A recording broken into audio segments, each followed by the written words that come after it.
Help others. Like, subscribe, and ring the bell for notifications.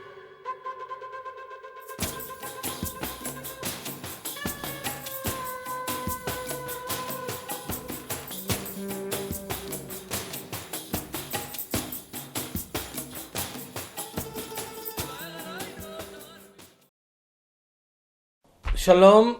We are in the fourth session dealing with the parable of the two olive trees in Romans chapter 11.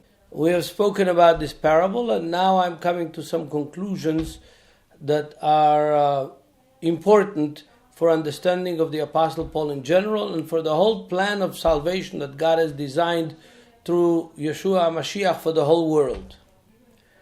The passage in Romans chapter 11 verse 25 and 26 is oftentimes broadened and misunderstood because of what is called replacement theology in the history of Christian churches.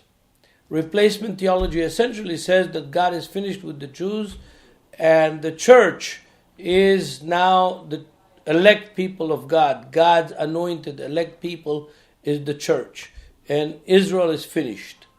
This doctrine is, of course, one of the biggest plagues in Christianity and one of the biggest wrongs that has been wrought in the history of the Christian churches. Because every church thinks that they are the elect people, that the others are not.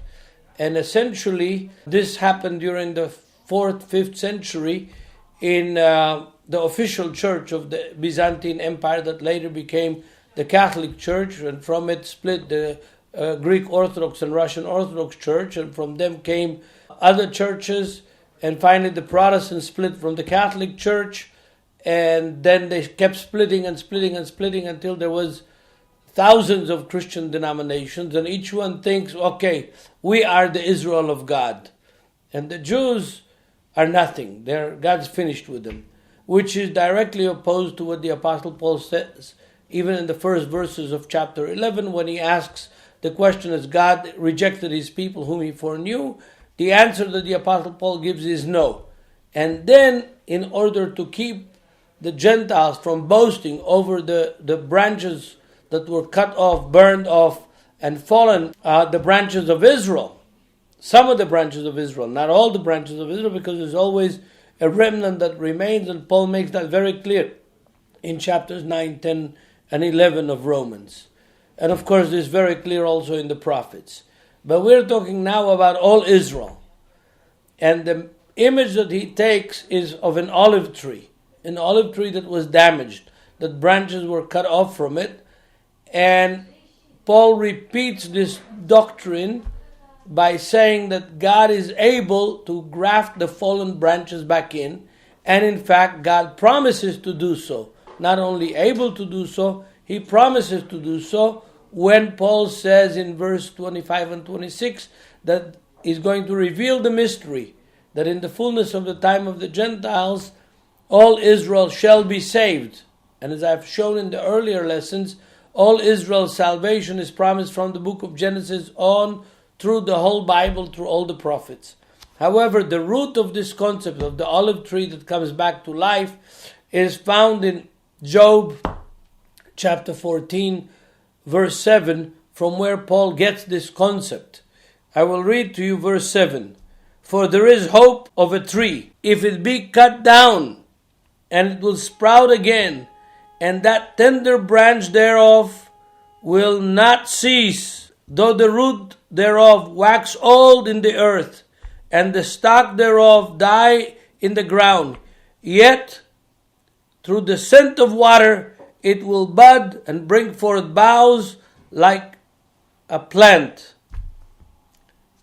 Paul is talking here about men, and he uses a tree as an example. I can tell you my personal story that years ago when I was living in Ramat Denya in Jerusalem, there were dozens and dozens of olive trunks of olive trees that were thrown out in the empty field and left there for more than a year. They were dry, there were nothing green on them, there were very little roots left on them.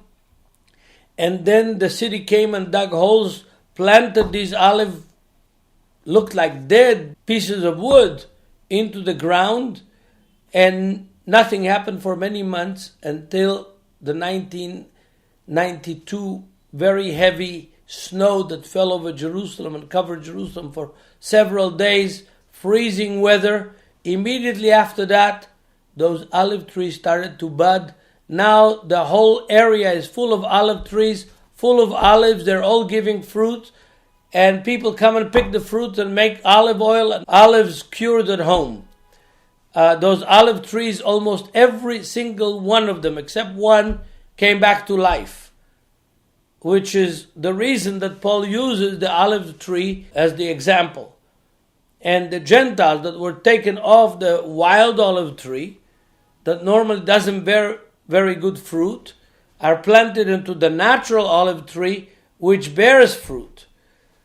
And they are planted together with Israel and the Jewish people, sucking life from the same roots, from the roots of Israel, from the roots of Abraham, Isaac, and Jacob, the patriarchs, and Moses, and the prophets that give life to the church. Without this, the church would be nothing more than another pagan religion that is disconnected from history and disconnected from God's promises and covenants.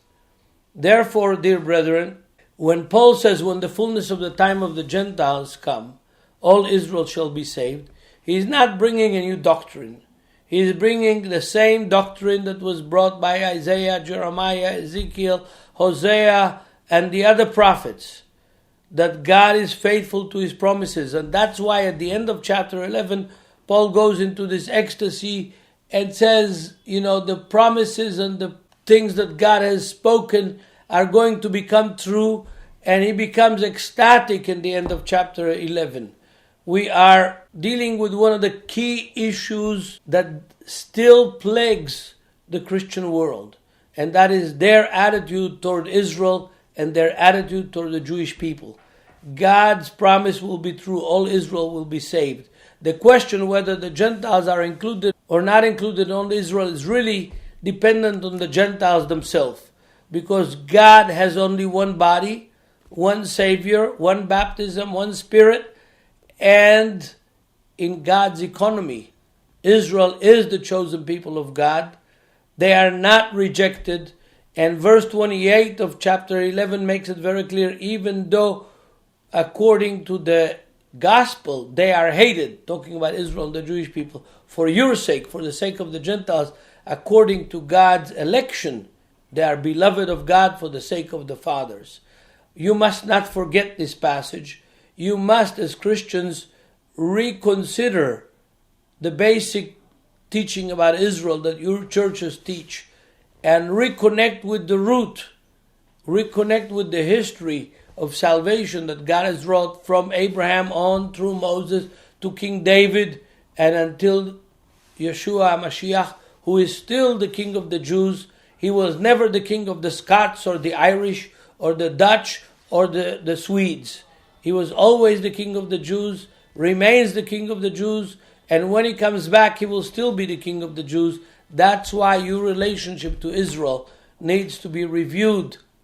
The fullness of the time of the Gentiles is now, because Jerusalem is reunited, and from Luke chapter 21 verse 24 we see that the deliverance of Jerusalem from the foot soldiers, the shoes of the foreign legions that have occupied Jerusalem over the centuries, that, dear brethren, is finished. We are now in the restoration of Israel and in the restoration of the church. I challenge you all to write us. We will try to answer you if we have a way of answering you. God bless you, and continue studying the Bible from its Jewish roots. Shalom. Help others, like, subscribe, and ring the bell for notifications.